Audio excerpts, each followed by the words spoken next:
We're hanging out in the world of through programming today. Oh, yeah. It's like stepping into the break room of a giant tech company, except anyone can join the conversation. Mm-hmm. We're catching a glimpse of what has developers buzzing, debating, and maybe even pulling their hair out this week. Yeah, it's a fascinating snapshot, let me tell you. Yeah. We've got posts on everything from the latest AI tools to, Right? those age-old questions about C++ that never seem to go away. Yeah. But what's really interesting is how these seemingly, disparate topics start to paint a picture of the bigger trends shaping the software development landscape. Right. Take AI, for example. Yeah, Seems like every other post these days is about AI coding assistants. it does, doesn't it? Everyone's wondering if these tools are the real deal. Right. Are they about to revolutionize programming as we know it, or are we getting a little ahead of ourselves? Well, one post links to a really thought-provoking article called "Are AI Coding Assistants Really Saving Developers Time?" And the author actually dug into some research and found that AI might not actually be making the coding itself faster, at least not at this point. That's interesting because on the surface, you'd think that's exactly what these tools would be best at. Right, exactly. So what's the holdup? It seems the real magic of these AI assistants lies in tackling those other essential but maybe less glamorous tasks in a programmer's life, Mm-hmm. like documentation, debugging, or even generating those chunks of boilerplate code that nobody enjoys writing. Okay, so less about replacing programmers and more about giving them a really souped-up Swiss Army knife of tools. I could see how that would be appealing. Exactly. Yeah. And this has some really interesting implications for the future of learning to code, too. Okay. Imagine a world where beginners can use AI assistants to get past those initial hurdles and dive right into the more creative and conceptual aspects of programming. I can see that being a game changer for accessibility, Yep. especially for people who might feel intimidated by the technical details at the outset. Right. But for those of us who cut our teeth on languages like C++A, do you think we'll even need to know those nitty-gritty details in the future? Right. Or will AI handle all of that for us? That's the million-dollar question, isn't it? Yeah. And it's something that has developers debating passionately. Oh, I'm sure.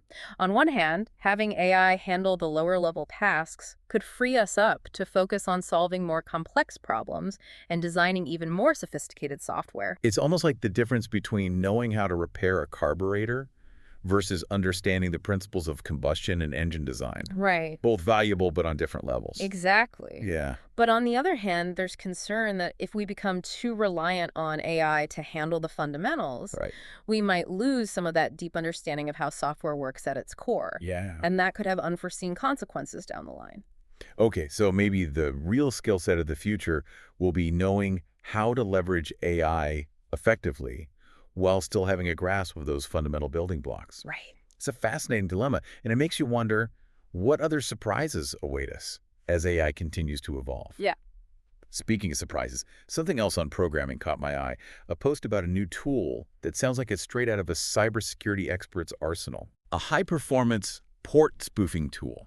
Ah, yes. Oh, This one definitely sparks some lively discussion. I bet. To understand what makes it so interesting, let's break down what port spoofing actually is. Imagine a house with a bunch of doors, Okay, and each door represents a different port on a computer system. right. A port scanner is like someone going around jiggling all the doorknobs trying to find an open one to sneak in. Okay, so far so good. I can see where this is going. Yeah, The port spoofing tool is like setting up a bunch of fake doors to confuse the would-be intruder. you got it. Okay, It's all about creating this misleading picture of the system's vulnerabilities. right. For security researchers, it's a way to test defenses or even throw off malicious actors. That's pretty clever, actually. Yeah, But it also makes you realize that any tool, no matter how ingenious, can be used for good or for less than noble purposes. exactly. Right.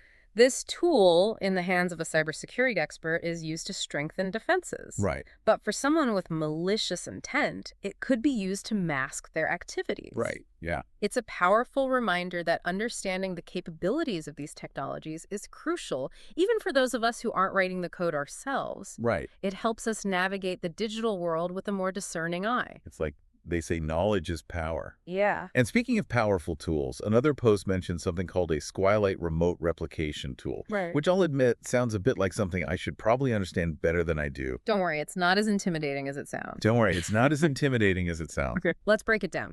SQLite is a lightweight database, kind of like a mini spreadsheet that tons of applications use behind the scenes, web browsers, mobile apps, you name it. Okay, got it. Yeah. So what's this replication tool all about then?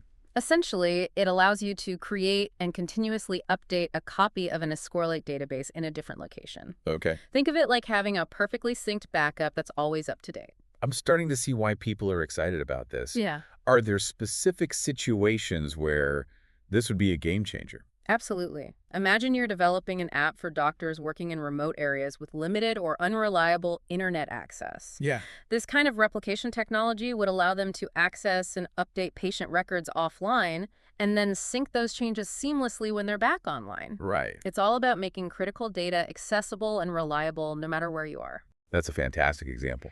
And you know what? It makes me think about our earlier conversation about AI. Yeah. Do you think there's a future where AI could play a role in cybersecurity tools like this?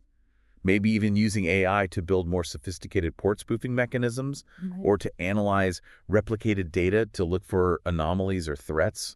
That's a very astute observation and a question that's being actively explored right now. Yeah. AI is already being used in cybersecurity to detect patterns, identify malware, and even predict potential attack vectors. It's amazing to think how quickly this technology is evolving and how interconnected it all is. Yeah. But as much as I love geeking out on the cutting edge, it's always refreshing to remember that the foundation of it all still rests on those core programming principles. Right. And wouldn't you know it, programming delivered a perfect example of this with a post from someone asking the seemingly simple question. Yeah? What does it mean to initialize an int in C++? It's a classic question. Yeah. And it highlights something crucial about the world of software development. Even seasoned professionals revisit the fundamentals. Right. And being able to communicate these concepts clearly, whether you're a beginner or an expert, is paramount. Reminds me of that saying, you need to learn the rules before you can break them. Right. But in this case, maybe it's more like you need to understand the rules before you can bend them to your will and create something amazing. Precisely. Yeah.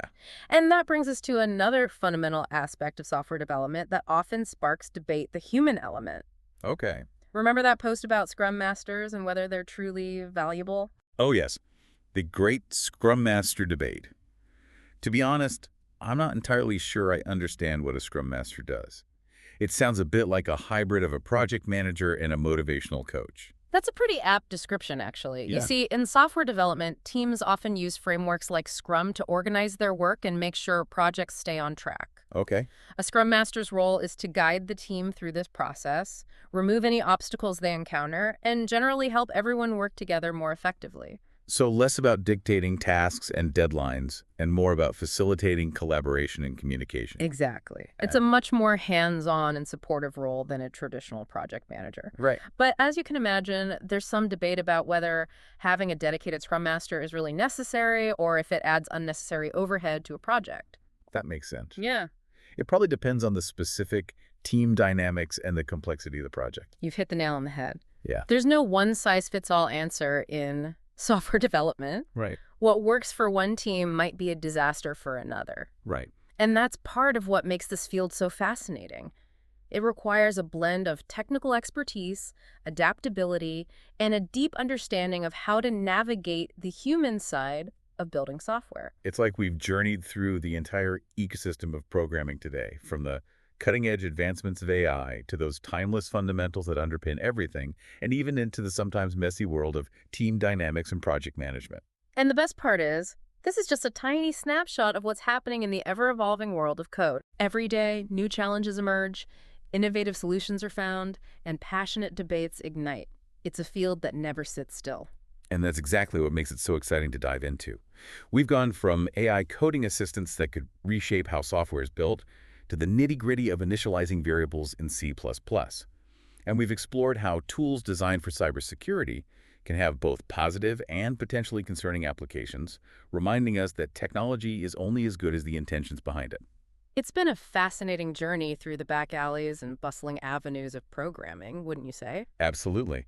And on that note, we'll leave you with this. What other hidden gems, groundbreaking innovations, or thought-provoking discussions are waiting to be discovered right now in the vast and ever-expanding universe of programming? Keep exploring, keep questioning, and keep that curiosity burning. Until next time, happy coding.